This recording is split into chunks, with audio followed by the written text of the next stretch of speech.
ఈ పరలోక మహిమను ఆహ్వానిస్తున్నాను. పరిశుద్ధాత్మ దేవాన్ని సన్నిధిని ఆహ్వానిస్తున్నాను. నీ బలమైన అభిషేకాన్ని ఆహ్వానిస్తున్నాను తండ్రి ప్రభా.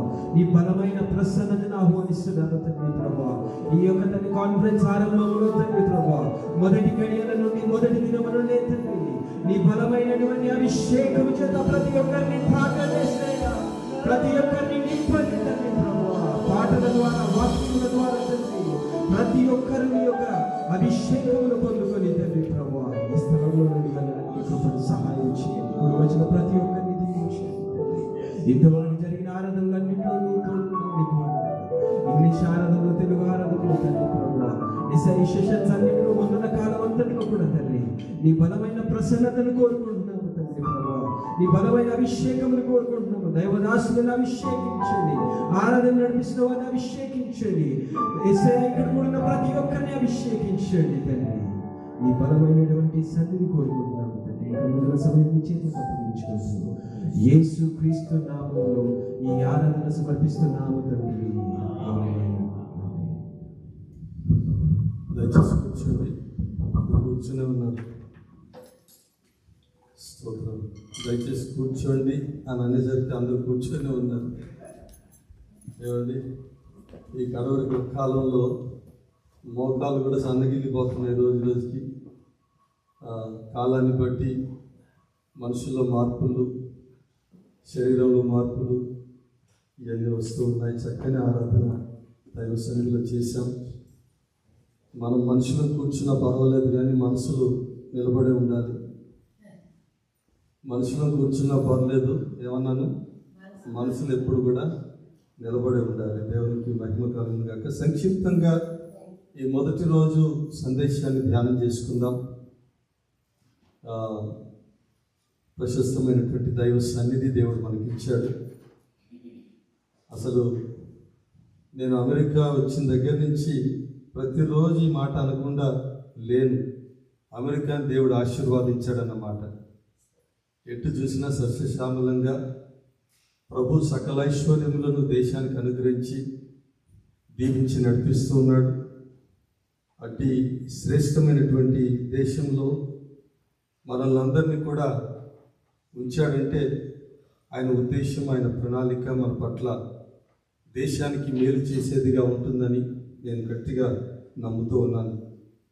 మోషే తన కాలాన్ని ముగించుకునే సమయం వచ్చినప్పుడు యెహోషువని తన నమ్మకస్తుడును తన అనుచరుడైనటువంటి యెహోషువని ఆ సేవను, పనిని కొనసాగించడానికి మోషే ఏర్పాటు చేసుకున్నాడు. నేనేమంటానంటే, మోషే, మీకు ఎవరికైనా గేమ్ గురించి తెలిసి, నేను స్పోర్ట్స్ మ్యాన్ని, ఫిజికల్ ఎడ్యుకేషన్ టీచర్ని, కాబట్టి ఈ మాట చెప్పి కొన్నిసార్లు నా ఉదాహరణలన్నీ కూడా అటువైపు నుంచే వస్తాయి. మోషే ఎక్కడి దాకా తీసుకొచ్చాడంటే సెమీఫైనల్ దాకా తీసుకొచ్చి విడిచిపెట్టాడు. సెమీఫైనల్స్ అంటే తెలుసా? ఫైనల్స్, సెమీఫైనల్స్ చాలా ఇంపార్టెంట్. ఎందుకంటే సెమీఫైనల్స్లో గెలిస్తే ఏదో ఒక ప్లేస్ మాత్రం ఖచ్చితంగా ఉంటుంది. అయితే రన్నర్ అప్ అన్న అవుతావు, లేకపోతే విన్నర్ అన్న అవుతావు. సెమీఫైనల్స్ దాకా తెచ్చి వదిలాడు మోషే. ఇక యెహోషువ, ఇక నీ పనిది, సెమీఫైనల్స్ ఆడాలి నువ్వు. యోర్దాను దాటడం సెమీఫైనల్స్. ఆ తర్వాత ఫైనల్స్ ఏంటి చెప్పండి? ఫైనల్స్ అండి. ఎరికో is the finals. Canaan trophy Canaan trophy. ఈ సెమీఫైనల్స్ దాకా తెచ్చి వదిలేశాడు. చాలా మందికి తెలిసి తెలియక అంటారు, అరే అస్సలైందంతా కూడా యెహోషువ చేశాడు. ఎందుకంటే కానానులోకి ప్రవేశపెట్టింది, తీసుకొని వెళ్ళింది యెహోషువ కనుక ఘనత ఆయనకే అని అంటారు. మేము కాలేజ్ డేస్లో ఉన్నప్పుడు స్కూటర్లు ఉండేవి.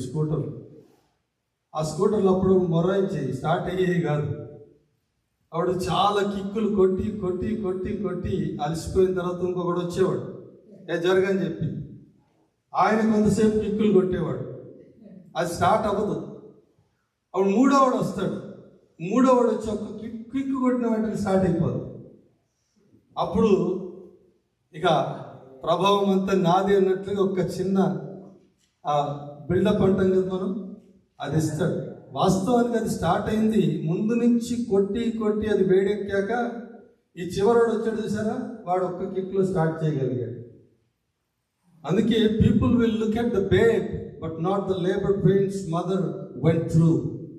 యూనో, అబ్బాబ్బా ముద్దుగున్నాడు పాప, ముద్దుగున్నాడు బాబు, ఎంత చక్కగా ఉన్నాడు, తెల్లగా ఉన్నాడు, ఎర్రగా ఉన్నాడు, బుర్రగా ఉన్నాడు. ఎవరు వచ్చినా ఆ పిల్లోడినే పొగడ్డం, కానీ ఆ పిల్లోడిని కనడానికి తల్లి ఎంత కష్టపడింది, ఎన్ని త్యాగాలు చేసింది, అది చూడరు అన్నమాట. మనం కూడా సెమీఫైనల్స్ దాకా వచ్చాము, మరి ఫైనల్స్ దాకా వచ్చాము. ఈ సందేశం తర్వాత చూద్దాం. ఏమంటే కొద్దిమంది ఉన్నారు, మీరు కొంచెం సేపు ఎక్కువసేపు మాట్లాడి నేను సంక్షిప్తంగా మాట్లాడడానికి ఇష్టపడతాను. ఐఎమ్ నోన్ యాజ్ ఏ ఏమంటే షార్ట్ స్పీకర్గా నేను అందరికి తెలుసు మా ప్రాంతాల్లో, కాబట్టి ఎక్కువ టైం తీసుకోను, దయచేసి గమనించండి. యెహోషువ వెళ్తూ అసలైతే యెహోషువ పేరు ఏంటంటే ఆయన మొదట ఉన్నటువంటి ఆయన పేరు హోషియా. ఆ తర్వాత మోషే ఆయనకి యెహోషువ అని పేరు పెట్టాడు. హోషియా అనే పేరుకి అర్థం ఏంటంటే సేవ్స్, SAVES, సేవ్స్ అంటే రక్షణ అనుకుందాం, లేకపోతే రక్షింపబడును అని అనుకుందాం. సహజంగా సేవ్స్ అన్న వెంటనే హూ సేవ్స్ అని అడుగుతారు ఎవరైనా, అంతే కదా? దానికి అర్థాన్ని హూ సేవ్స్ అని అడుగుతారు. అందుకే మోషే ఏం చేశాడు, ఆయన పేరు మార్చి యెహోషువ అని పేరు పెట్టాడు. దానికి అర్థం ఏంటంటే గాడ్ సేవ్స్. సేవ్స్ అనే మాట నుంచి గాడ్ సేవ్స్గా మోషే మార్చాడు యెహోషువని. అంటే అంతకుముందు ఆయన లైఫ్ ప్రశ్నార్థకం, ఇప్పుడు ఆయన లైఫ్ జవాబార్థకం. నా మాటలు అర్థం చేసుకోవడానికి ప్రయత్నం చేయండి. చాలామంది ముఖాలు చూస్తే ఆల్వేస్ క్వశ్చన్ మార్క్. నేను టీచర్ని కనుక బైబిల్ స్కూల్లో టీచ్ చేసేవాడిని కనుక కొంతమందికి ప్రశ్నలు రావని పేరు పెట్టేశాను. ఇంకా ఎప్పుడు ప్రశ్నలే. Always they face looks like to something doubtful, ఏదో ప్రశ్న. కానీ ఈ ప్రశ్నని ప్రశ్నార్థకమైనటువంటి యెహోషువ జీవితాన్ని జవాబుగా మార్చేశాడు దేవునికి స్తోత్రం కలుగును గాక. సేవ్స్ నుంచి God saves. I tell you the good news today. మన జీవితాలన్నీ కూడా ఒకప్పుడు ప్రశ్నార్థకమే. నా మట్టుకు నాకు ప్రశ్నార్థకం. ఏంటి పరలోకం ఏంటి, దేవుడు ఏంటి, రక్షణ ఏంటి, ఈ త్యాగాలేంటి, సిలువలేంటి, అన్ని ప్రశ్నార్థకాలు. యవనస్తుల్ని కదిలిస్తే ప్రశ్నలు అడుగుతూ ఉంటారు. కానీ ప్రశ్నల్లో నుంచి మనల్ని బయటకు తీసుకొచ్చి జవాబుదారులుగా దేవుడు మనం చేశాడు. గట్టిగా స్తోత్రం చెప్తాం ఒకసారి. Now if anybody touches you, you have only answers, no questions at all. Maybe you have a couple of questions in your life, but truly I'm telling you, చెప్పు నేనైతే అంటాను కాన్ఫిడెంట్గా. ఎవరైనా స్టూడెంట్స్ కానీ ఎవరైనా అడిగినప్పుడు, అన్న ఒక ప్రశ్న అడగాలన్నా, చెప్పు ఏంటి ప్రశ్న ఏంటి చెప్పు. కాన్ఫిడెన్స్ లెవెల్ మీరు అంటారా? కాన్ఫిడెన్స్ లెవెల్ చదివితే బాగా ఆ ప్రశ్నార్థకమైనటువంటి జీవితాన్ని ఇచ్చి దేవుడు యెహోషువని ఒక అనేకులకు జవాబు ఇవ్వగలిగినటువంటి గొప్ప నాయకుడిగా దేవుడు చేశాడు. దేవునికి మహిమ కలుగును గాక. ఆ తర్వాత యెహోషువ జీవితాన్ని మనం గమనించినట్లయితే ఈజ్ ఎ ఐకానిక్ లీడర్, గొప్ప నాయకుడు. మోషే ఎంత గొప్ప నాయకుడు, సరి సమానంగా అంత గొప్ప నాయకుడుగా యెహోషువ తన జీవితాన్ని కొనసాగించాడు. ఈ వాజ్ ఏ హంబుల్ వారియర్ అంటారు ఆయన. Humble warrior. అసలు వారియర్కి హ్యూమిలిటీకి ఏమైనా సంబంధం ఉందో చెప్పండి? ఉండదు. వారియర్కి హ్యూమిలిటీకి సంబంధం ఉండదు, హంబుల్నెస్కి సంబంధం. ఒక సాత్వికంగా హంబుల్గా ఉన్నవాడు వారియర్గా, యుద్ధశూరుడిగా, సైనికుడిగా మనం ఊహించుకోలేము అసలు. కానీ దేవుడిలో ఉన్నటువంటి అద్భుతమైనటువంటి విశేషత ఏంటంటే యెహోషువని ఒక హంబుల్ వారియర్గా, సాత్వికుడైనటువంటి యుద్ధశూరుడిగా. అమాలేకీయులు యుద్ధానికి దిగారు ఇశ్రాయేల్ ప్రజల మీద. కబురు వచ్చింది మోషేకి. అప్పుడే అందరు గొడవ చేస్తే వాళ్ళకి నీళ్ళు ఇచ్చి ప్రశాంతంగా కూర్చున్నాడు మోషే. ఇంతలోకి అమాలేకీయులు యుద్ధానికి దిగారని కబురు వస్తే వెంటనే మోషే మైండ్లోకి ఎవరు వచ్చారంటే యెహోషువ. Listen to me very carefully. వెంటనే ఒక పని ఉంది, యుద్ధం చేయాల్సి ఉంది అన్న వెంటనే ఆయన మనసులోకి ఎవరు వచ్చారు? యెహోషువని పిలవండి. పిలిచిన వెంటనే క్వశ్చన్ మార్కులు ఏం లేవు అక్కడ. ఏం యుద్ధం చేయగలవా? ఎప్పుడు చేసావా? కత్తిసాం వస్తుందా? బాణాలు విసురుతావా? ప్రశ్నలు ఆడితే ఏం లేవండి. అంతకుముందు ఆయన పెద్ద యుద్ధాలు చేసినాడు కూడా కాదు.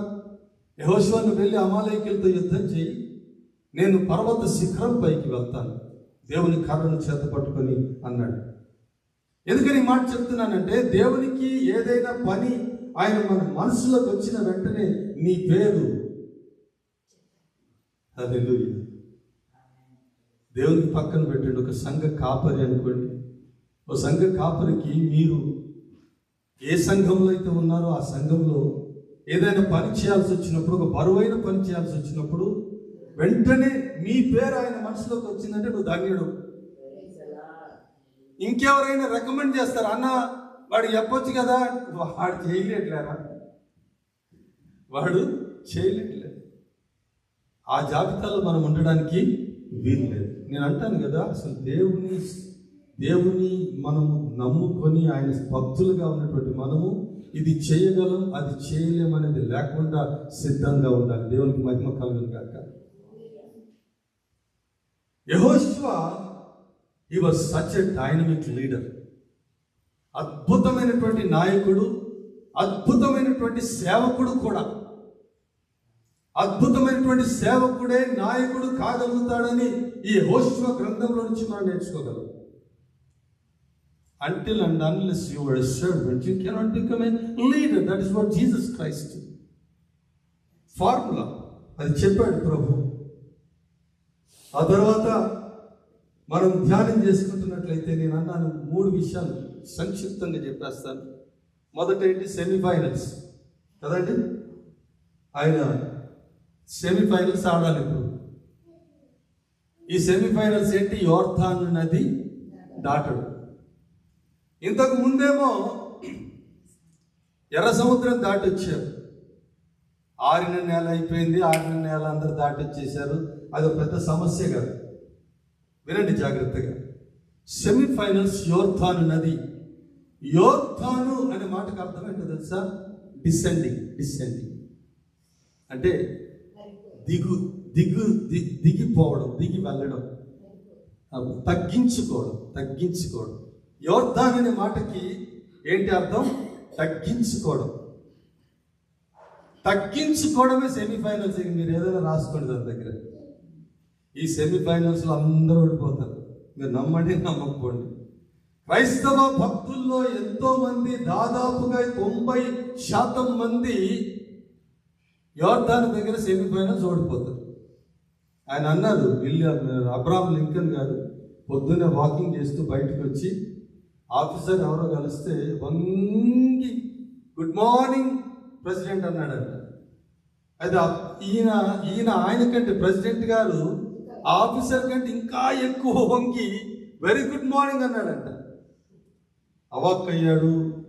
ఏందయ్యా అని అంటే, ఏం లేదు, I will never allow anybody to beat me even in humility అన్నాడు. ఆ దృక్పథం ఒకవేళ క్రైస్తవ సమాజంలో ఉంటే ఎంత గొప్పగా ఉంటుందో ఒకసారి ఆలోచించండి.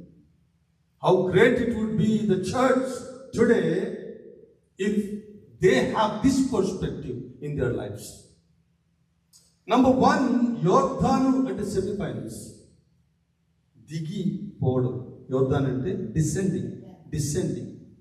మనం ఎక్కే చోట ఎక్కాలి, దిగే చోట దిగాలి. దిగే కొండలు దిగాలి, ఎక్కే కొండలు ఎక్కాలి. పగలు 3 గంటలకు ప్రార్థనా సమయమున వారు దేవాలయాలకు ఎక్కి వెళ్ళుచుండగా, అది గొప్ప మాట అండి, ఎక్కి వెళ్ళుచుండగా. ఆ తర్వాత మత్తయి సువార్త 8వ అధ్యాయంలో రాయబడింది, ఆయన కొండ మీద నుండి దిగి వచ్చినప్పుడు బహుజన సమూహములు ఆయనను. ఇక్కడ కొండ మీద నుంచి దిగి రావడం అంటే తగ్గించుకోవడం, సాత్వికమైనటువంటి జీవితం, అందరికీ అందుబాటులో ఉండే జీవితం, అందరికీ సహాయం చేసే జీవితం, ముట్టుకోవడానికి కూడా ఇష్టపడనటువంటి ఆ కాలంలో ఒక కుష్టి రోగిని చేయితో ముట్టుకొని స్వస్థపరిచిన జీవితం. What a beautiful narration. కొండ మీద ఉన్నంత వరకు జనాలు రారు. నువ్వు దిగితేనే జనాలు, ఏంటి ఎవరు నాతో మాట్లాడరు, ఎవరు నా మాట వినరు, నాకు ఫాలోవర్స్ లేరు, నాకు ఫ్యాన్లు లేరంటే నువ్వు కొండ దిగాలి. కొండ దిగనందుకు నువ్వు ఎక్కడ ఎక్కి కూర్చున్నావు. మా అంటే దిగవయ్యా, కొంచెం దిగవయ్యా, నువ్వు దిగితేనే ఎవరు పని జరిగింది అంటాం కదా. దిగాలి. డిసెండింగ్. యోర్దాన్ నది మీరు గమనించినట్లయితే నయమాన్ కూడా వెళ్ళి ఏమన్నాడు ప్రభు, ఎలీషా వెళ్ళి 7 మార్లు మునగాలి. 7 మార్లు మునగాలి. It is completely clear evidence ఏంటంటే మీరు తగ్గించుకున్నప్పుడే మనం దీవించబడతాం, మన ద్వారా అనేకులు కూడా దీవించబడతారు. And this is what the semifinals is all about. ఇంకా దీని చుట్టూ చాలా ఉంటాయి పిల్లకాయలు, అన్నీ మీరు తర్వాత మీరు ధ్యానం చేసుకోండి. నాకున్న టైంలో నేను క్విక్గా చెప్పి ముగించడానికి ప్రయత్నం చేస్తాను. డిసెండింగ్, తగ్గింపు. ఎక్కడెక్కడ ఈ తగ్గింపు ఉంటుందో, యోర్దాన్ నది ఇశ్రాయేల్ దేశం వెళ్ళినప్పుడు యోర్దాన్ నది ఎక్కడెక్కడ ప్రవహిస్తుందో అక్కడ సస్యశ్యామలంగా ఉంటుంది. తగ్గింపు ఎక్కడ ఉంటుందో, సాత్వికం ఎక్కడ ఉంటుందో, క్రైస్తవ భక్తి జీవితంలో అక్కడ సస్యశ్యామలమైనటువంటి, అంటే మనం ఫలిస్తాం, మన ఫలాలు ఇస్తాం, అనేకులు మన ద్వారా దీవించబడడానికి దేవుడు మనల్ని నిలబెట్టుకుంటాడు. అది సెమీఫైనల్స్ అంటే. ఇక తర్వాత మనం గమనించినట్లయితే ఫైనల్స్, సెమీఫైనల్స్ నుంచి బయటకు వచ్చినట్టు ఫైనల్స్ ఆడతారు. Jericho is the finals. Jericho finals కదా. అది ఎంత విచిత్రం అంటే, సహజంగా గెలిచిన తర్వాత బూరలూస్తారు. మీరు ఎక్కడైనా చూడండి, ఏమండి ఫస్ట్ గారు, గెలిచిన తర్వాత బూరలూస్తారు. కానీ దేవుడి యొక్క సిస్టమ్ అంతా వేరు. ఆయన టైటిల్స్ పెట్టేది గిద్యోను దగ్గరికి వచ్చి పరాక్రమం గల బలాఢ్యుడు అన్నాడు. అప్పటికి ఆయన యుద్ధం కూడా చేయాల, ముందే టైటిల్ ఇచ్చేశాడు, పరాక్రమం గల బలాఢ్యుడ. ఈయనేమో గానుగు చాటున గోధుమలు దుల్లగొట్టుకుంటున్నాడు భయంతో. పరాక్రమం గల బలాఢ్యుడు అని ఎందుకన్నాడు తెలుసా? ఆ కాలంలో మిద్యానీయులు ఏం పండించేదాకా చూసేవారు, పండించాక పంట అంతా తీసుకొని వెళ్ళిపోయేవారు. అంత రిస్కీ కాలంలో కూడా ఆయన సాకులు చెప్పకుండా పంట పండించాడు.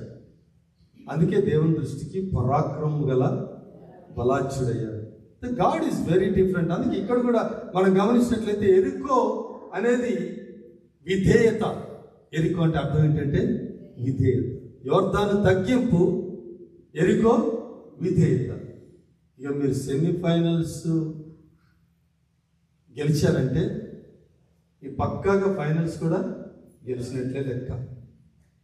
ఎందుకంటే అసలు దేవుడు మనల్ని ట్రాఫీ మనకే ఇవ్వాలని తీసుకెళ్తుంటే, మన చేతికి ఆయన అందించాలి ఈ అద్భుతమైనటువంటి యెరూషలేము, కానాను, వాగ్దత్త దేశం అనే ఈ అద్భుతమైనటువంటి బహుమానం మనకివ్వడానికి దేవుడు ఏర్పాటు చేసుకున్నాడు. మనల్ని యోర్దాను దాటారు. దేవుడు అన్నాడు, బోరలోదండి గోడలన్నీ కూలిపోతాయి అన్నాడు. ఆ ట్రంపెట్ సౌండ్ అనే మాటకి అర్థం ఏంటంటే, trumpet sounds are made as a sign of victory, you know, as a sign of victory. God is so confident. దేవుడు ఎంత అద్భుతమైనటువంటి దేవుడు అంటే, ఆ విక్టరీ ట్రంపెట్స్ని ఆయన యుద్ధానికి ముందే, గెలుపుకు ముందే అనుగ్రహించినటువంటి దేవుడు. ఇదంతా ప్రాముఖ్యమైనటువంటి మొదటి విషయం. అందుకని యెహోషువ ఆయన ఏ విధంగా ఛాలెంజెస్ని ఎదుర్కొన్నాడు మనం గమనించినట్లయితే, అక్కడ యోర్దాను దగ్గరికి వచ్చినప్పుడు పరిశుద్ధ బైబిల్ గ్రంథంలో మీరు తర్వాత చదువుకోండి. అక్కడ రాసి ఉంది, యోర్దాను 3వ అధ్యాయం 15వ వాక్యంలో భయంకరంగా ఉధృతంగా ఉన్నటువంటి సమయంలో ఆయన దేవుడు యోర్దాను దాటమన్నాడు. అంతకుముందు నేను చెప్పాను కదా, ఎర్ర సముద్రం కర్ర చూపిస్తే ఆరిన నేల అయిపోయింది. ఇప్పుడు యోర్దాను నది అలాగే చెప్పొచ్చు కదా దేవుడు, అలాగే చెప్పొచ్చు కదా దేవుడు. ఇప్పుడేమంటున్నాడు తెలుసా? యాజకులైన వారందరూ కూడా మందసం వేసుకొని ముందు దిగాలి. ఈ సంగతి చాలా మందికి తెలియదు. నాయకులైనటువంటి వారికి, సంఘ కాపర్లైనటువంటి వారికి వారు ముందు దిగాలి. అసలు ఇశ్రాయేల్ దేశంలో కాపర్లందరూ కూడా, నేను ఒక మంచి బుక్ రాశాను, నా కాపరిని తీసుకురావడం మర్చిపోయాను, క్షమించాను. చాలా పుస్తకాలు ఉన్నాయి, తేడం మర్చిపోయాను. లాస్ట్ కాన్ఫరెన్స్కి తెచ్చాను, అక్కడ పెట్టాను. దాంట్లో ఇస్రాయేల్లో గొర్రెల కాపర్లండి ముందు నడుస్తారు, వెనకాల గొర్రెలు వస్తాయి. కానీ మా దేశంలో గొర్రెల కాపర్లు వెనకాల ఉంటారు, ముందు గొర్రెలు ఉంటాయి. ఏదైనా వచ్చి బండి గుద్దేస్తే డబ్బులు వసూలు చేస్తారు. ప్రాణం పైన పర్లేదు కానీ డబ్బులు వస్తే చాలు. ఇక్కడ మనం గమనించినట్లయితే చాలా ప్రశస్తమైనటువంటి విషయం. అక్కడ కర్ర చూపించమన్నాడు, కానీ ఇక్కడ నీటిలో దిగమన్నాడు. ఆ తరానికి అయింది. ఇప్పుడు మన తరానికి వస్తే మరి ఏమంటాడు మనకి? మీరు మందసం పట్టుకొని నీటిలో దిగండి అని. అక్కడ ఈజీ మెథడ్ అది.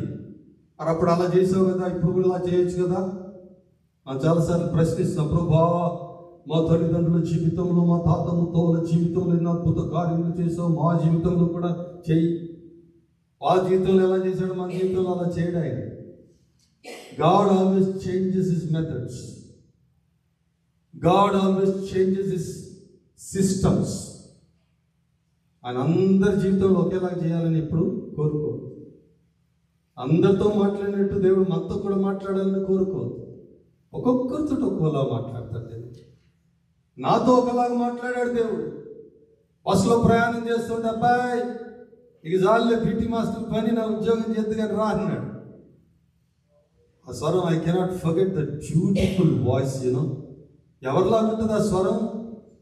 ఏ యాక్టర్లా ఉంటుంది, లేకపోతే ఎవరిలా ఉంటుంది స్వరం అంటే నేను చెప్పలేను. అసలు అది అనూహ్యమైనటువంటి, విచిత్రమైనటువంటి, ఎన్నడూ నేను విననటువంటి స్వరం దేవుడు నాతో మాట్లాడాడు. ఆ రోజు 1989వ సంవత్సరం ఫిబ్రవరి మాసంలో ప్రభుకి నా జీవితాన్ని ఇచ్చాను, ఆయన సేవ చేయడానికి. ఎందుకని ఈ మాటలన్నీ చెప్తున్నానంటే, ఎప్పుడు ప్రభు ఒకలాగా చేయడు. ఇప్పుడు మనం నీటిలో దిగాలంట, నీటిలో దిగాలి. అది కూడా ఎలాంటి సమయంలో? ఉద్ధృతంగా ఎప్పుడు ఒక 100 మీటర్లు ప్రవహించే ఆ యోర్దాను నది వర్షాకాలంలో, ఆ కాలంలో ప్రభు వీరికి చెప్పినటువంటి కాలంలో 1 కిలోమీటర్ ప్రవహిస్తుంది. ఇంకా కొంతమంది వర్ణిస్తారు దాన్ని, ఎంత ఉధృతంగా ఉంటుందంటే ఏది పడేసినా అలా ఎగురుతుంది పైకి. అలాంటి టైంలో నువ్వు అడుగు పెట్టమంటున్నాడు దేవుడు. అంత ఆశామాషి కాదు సెమీఫైనల్స్ అంటే, అంత ఈజీ కాదు సెమీఫైనల్స్ అంటే. Don't take Christian life easy. చాలా కష్టం, చాలా కష్టం. when the river is flooding, దేవుడు ఆయన ముందు ఇచ్చినటువంటి ఛాలెంజ్, మొదటి ఛాలెంజ్ ఎలా అంగీకరించాడంటే, చాలా కష్టకాలంలో, చాలా భయంకరమైనటువంటి కాలంలో, మళ్ళీ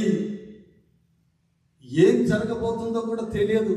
అడుగు పెడితే ఏం జరగబోతుందో తెలియదు. అని విశ్వాసంతో యెహోషువ అడుగు పెట్టాడు. So the first he received the challenge. That is the first point I am telling you. రెండవది, he recognized God's commitment. ఇక్కడ మీరు కొంచెం జాగ్రత్తగా వినాలి. సహజంగా కమిట్మెంట్ అనే మాట వాడినప్పుడు మనం మనుషుల విషయంలో ఆలోచిస్తాం. కమిట్మెంట్ ఉండాలరా, కమిట్మెంట్ ఉండాలి. మన కమిట్మెంట్ గురించి కాదు ఇక్కడ దేవుడు మాట్లాడుతుంది. దేవుడు commitment, God's commitment. What was God's commitment? He wanted us to take to the promised land. వాగ్దాత దేశానికి తీసుకొని వెళ్తానని కమిట్ అయిపోయాడు ఆయన. ఆ కమిట్మెంట్స్ని, వాగ్దానాలని మర్చిపోతాం. శిష్యులు పిలిచి అద్దరికి వెళ్దాం పద అన్నాడు. ఏమన్నాడు? అద్దరికి వెళ్దాం పద అన్నాడు. అందరూ బండి ఎక్కారు, అది నావెక్కారు. వెళ్తా ఉంటే తుఫాను వచ్చింది. తుఫాను వచ్చిన వెంటనే ఇక శిష్యులు కేకలు వేయడం మొదలెట్టారు.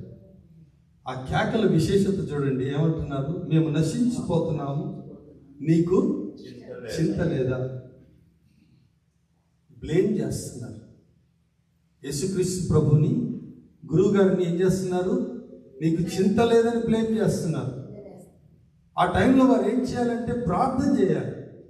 ప్రార్థన చేసి, ప్రభా తుఫాన్ వచ్చింది, నువ్వు ఎన్నో అద్భుత కార్యాలు చేసే దేవుడవు, తుఫాన్ వచ్చింది ఆపేమని ఒక మాట చెప్పు అన్నారు. కానీ బ్లేమ్ చేస్తాం, మేము నశించిపోతున్నాం, నీకు చింత లేదా అంటే అప్పుడు వారంతా భయపడిపోవడానికి, అంత ఆందోళన చెందడానికి కారణం ఏంటంటే వారు దేవుడు చేసిన వాగ్దానాన్ని మర్చిపోయారు. అమ్మ వినండి, ఏమన్నాడు దేవుడు? అద్దరికి వెళ్దామన్నాడు. ఆ మాట మర్చిపోయారు. దేవుని వాగ్దానాన్ని మర్చినప్పుడు మనము భయపడాల్సి వస్తుందని ప్రభు పేరిట నేను జ్ఞాపకం చేస్తూ ఉన్నాను. But Joshua recognised God's commitment.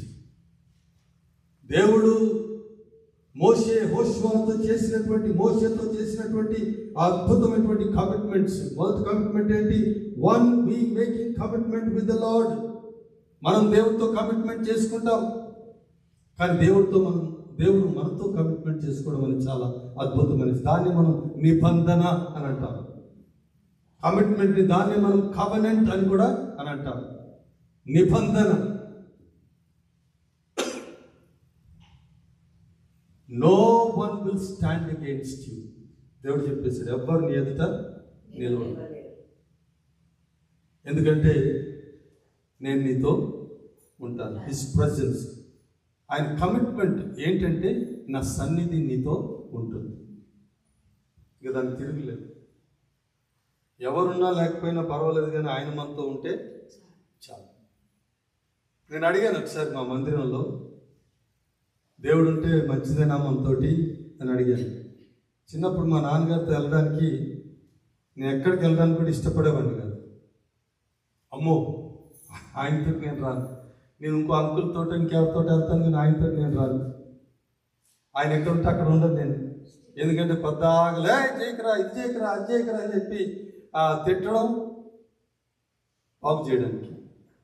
దేవుడు మనతో ఉంటే మనకు ప్రొటెక్షన్ ఉంటుంది, మనకు ప్రొవిజన్ ఉంటుంది. ప్రొటెక్షన్, ప్రొవిజన్ ఇవన్నీ ఉంటాయి. కానీ దాంతో పాటు ఇంకోటి ఉంటుంది.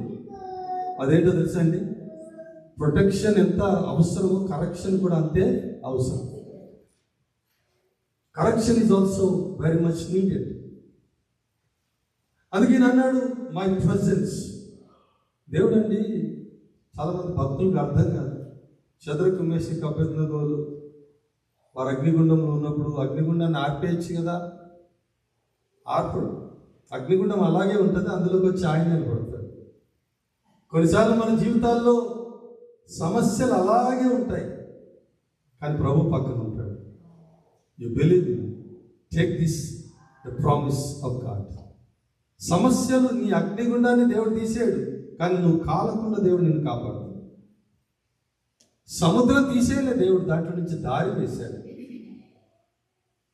Many times we want God to take away our problems. Problem free life కోరుకుంటాం మనం, కానీ దేవుడు ప్రాబ్లం ఫ్రీ లైఫ్ కాదు, ప్రెజెన్స్ ఉన్నటువంటి లైఫ్ని దేవుడు మనకి ఇస్తాడు. ఆయన సన్నిధిని మనకు దేవుడు ఇస్తాడు. దేవునికి మహిమ కలుగును గాక. So Joshua recognised God's commitment. ఆయన పవర్ఫుల్ ప్రెజెన్స్ ఆయనతో ఉందని, ఆయన పర్సనల్ ప్రెజెన్స్ ఆయనతో ఉందని. Not only powerful presence, not only personal presence, but it is a permanent presence. ఏంటది? Permanent presence. అంటే ఏమన్నాడు ప్రభు? సదాకాలం నీతో ఉంటాను, ముదిమి వచ్చు వరకు నేను మీతో ఉంటాను, యుగాంతం వరకు నేను మీతో ఉంటాను. ఈ వాగ్దానం మనము రికగ్నైజ్ చేయాలి. ఈ కమిట్మెంట్, ఆయన మనతో ఉంటానని చేసుకున్నటువంటి ఆ కమిట్మెంట్ని మనము మర్చిపోకూడదు.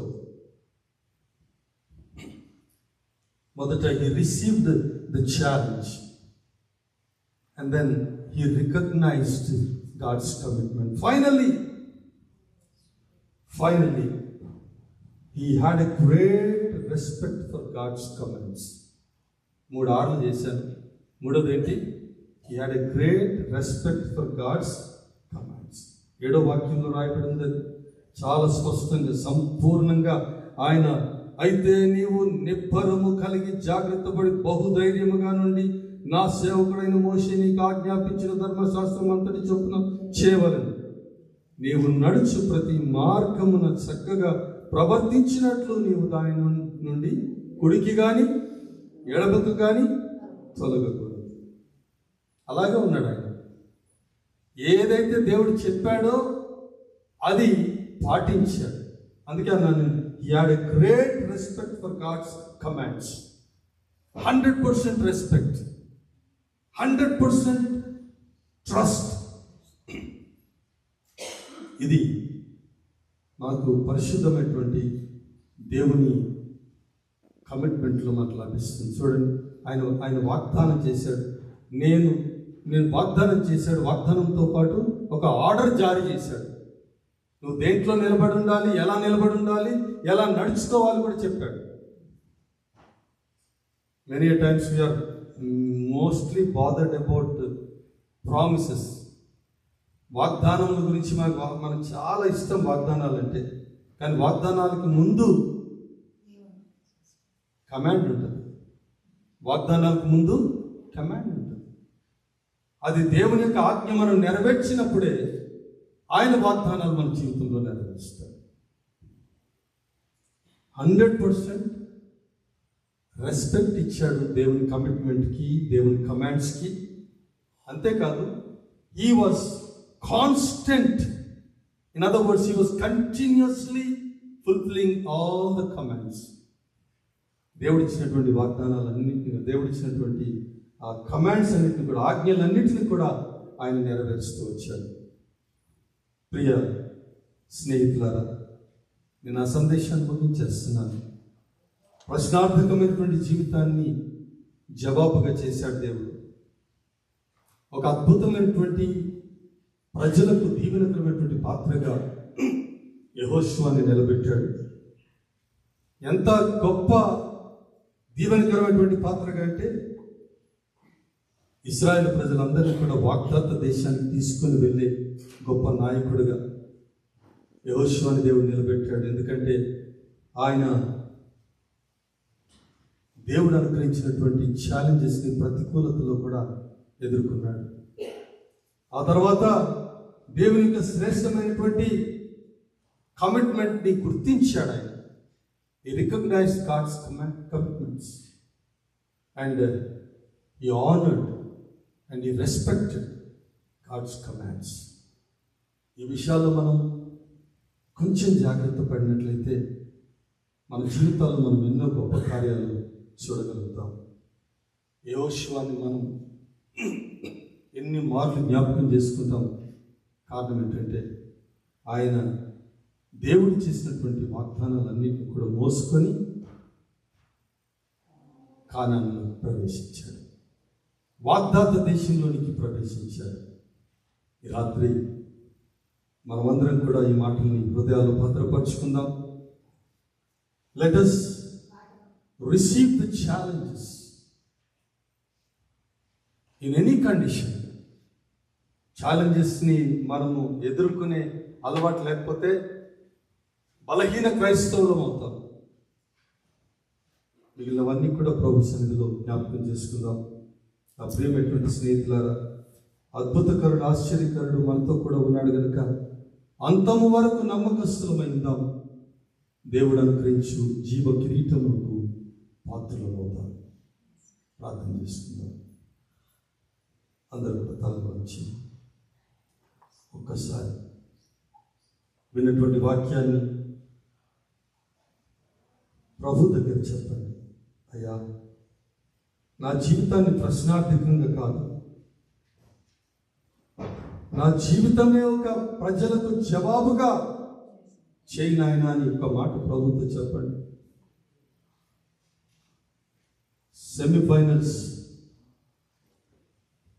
యోర్దాన్ అంటే తగ్గింపు అని చెప్పుకున్నాం.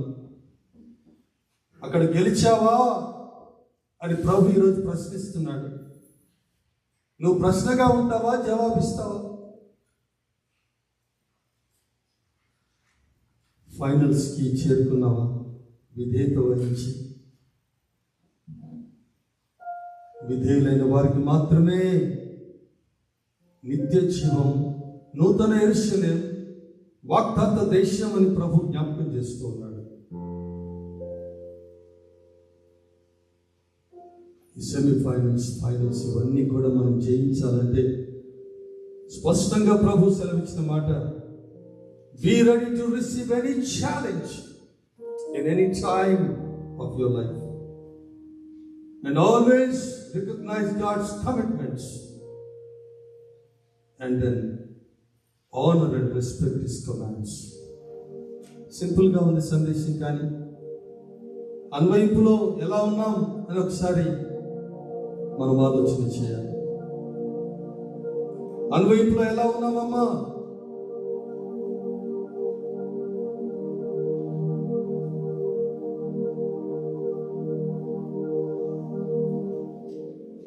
ప్రార్థన చేసేందుకు ఒక్కసారి లేచి నిలబడతారు కైండ్లీ. ఎవరి హృదయాల్లో వారు ప్రార్థన చేసుకుంటూ ఉన్నారు. ఒకసారి మన హృదయాలు ప్రభువుకు అప్పగించుకుందాం. ఇదిగో దేవా, నా జీవితం నీ హస్తాలకు అప్పగించుకుంటున్నాను.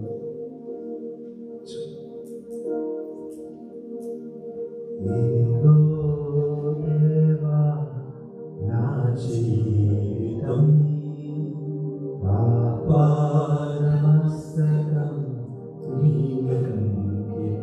పాడదాం అందరం కలిసి.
సమర్పణ చేసుకున్నాం ప్రభుతో ఈ రాత్రి వేళ. మన జీవితాలు విజయం వైపు సాగాలని, ఆ వాగ్దత్త దేశాన్ని మనం సంతరించుకోవాలని సమర్పణతో ముందుకు సాగుతాం. మన మధ్యలో ఉన్నటువంటి దైవ సేవకులు రాజారావు గారు దయచేసి పైకి వచ్చి ప్రార్థించి ఈ సమయం ఆశీర్వాదంతో ముగించవలసింది.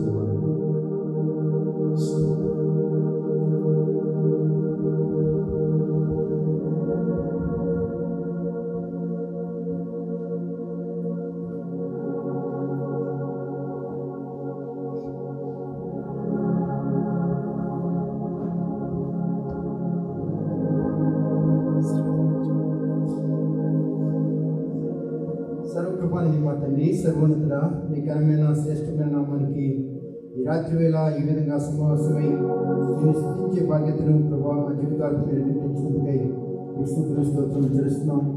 నువ్వెంతైనా గొప్ప దేవుడు, మా జీవితాల పట్ల ప్రభావ, మా బ్రతుకుల పట్ల ప్రభావాన్ని చూపిస్తున్న గొప్ప కృపా కనికరాల కొరకై మీ స్తుతులు స్తోత్రం చేస్తున్నాం.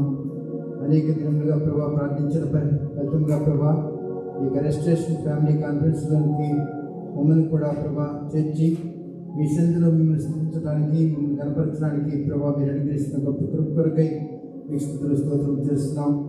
ఈ 19వ మరి రిజిస్ట్రేషన్ ఫ్యామిలీ కాన్ఫరెన్స్లో ఈ ప్రథమ కూడికలో ప్రభా మమ్మల్ని సమావేశపరిచి ఇంతవరకు మీ దాసులను ప్రభు బలపరిచి మాకు అందించే వర్తమానం కొరకై మీకు స్తుతులు స్తోత్రం చేస్తున్నాం. ఈ రిజిస్ట్రేషన్ ఫ్యామిలీ కాన్ఫరెన్స్లో ప్రభా ప్రత్యేకమైన ప్రభావం తండ్రి వాక్కుల కొరకై స్తుతులు స్తోత్రం చేస్తున్నాం. యోషువ గ్రంథం నుంచి ప్రభా మాకు ఇచ్చిన ప్రభా వాగ్దానపు వాక్కుల కొరకై మీ స్తుతులు స్తోత్రం చేస్తున్నాం. నాయన మీ సన్నిధిలో ప్రభా వాక్కులను ప్రభా మా జీవితాలకు అన్వయింప చేసుకుంటూ తద్వారా ప్రభావ మేమందరం ప్రభావ మరింత ఆత్మీయతలో బలపరచబడటానికి ఈ నా మహిమాత్మే మా జీవితాల ముందు కొనసాగడానికి మీకు దయచేయండి. మేము నిబ్బరం కలిగిన వారమై, ధైర్యం కలిగిన వారమై, ఈ సంధిలో ప్రభావ ఇక్కడ దిగులు పడేవారం కాకుండా, భయపడేవారం కాకుండా, నీ యొక్క సన్నిధిలో ప్రభా నీ యొక్క ప్రభావ నీవు తండ్రి మాకు తోడుగా ఉంటూ మమ్మల్ని నడిపించమని మీ సంధిలో వేడుకుంటున్నాం.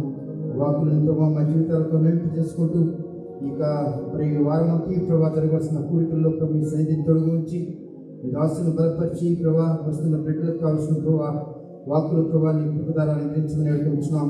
ఇక ప్రథమ రాత్రిలో ప్రభా మీ సన్నిధిలో ప్రభావ కూడి వచ్చిన ప్రజలందరి కొరకు మీ స్తోత్రం చేస్తున్నాం. నాయన మేమందరము ప్రభావ మీ దాసుల ద్వారా ప్రభావ అందించిన వర్తమానం ద్వారా మేము ఆత్మీయంగా బలపరచబడడానికి మీకు దయచేశారు. రాను దినాల్లో ప్రభు మరింత ప్రభావ ఆత్మీయతలో బలపరచబడి ఈ నా మాత్రమే ముందుకు కొనసాగడానికి మీకు దయచేయండి. మీ అద్భుతమైన సన్నిధిని తోడుగా ఉంచండి. వాతావరణాన్ని ప్రభావ మీరు అనుకూలపరచమని వేడుకుంటున్నాం.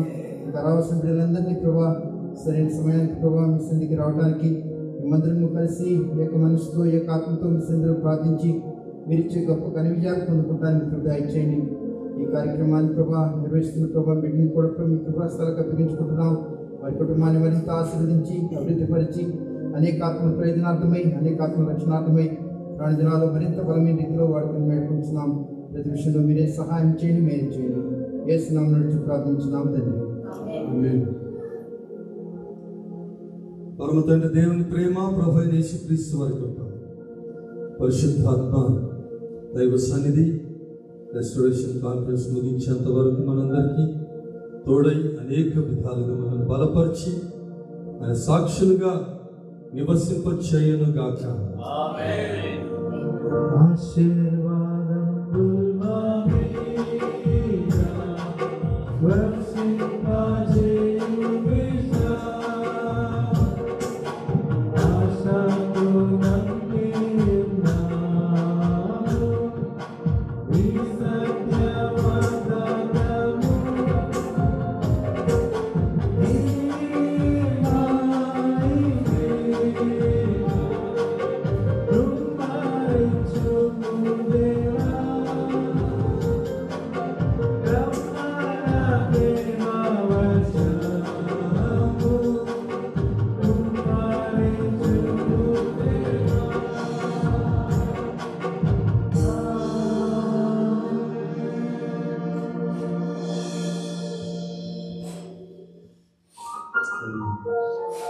థ్యాంక్ యూ అమ్మ. అరుణ రేపటి అనౌన్స్మెంట్స్ అలాగే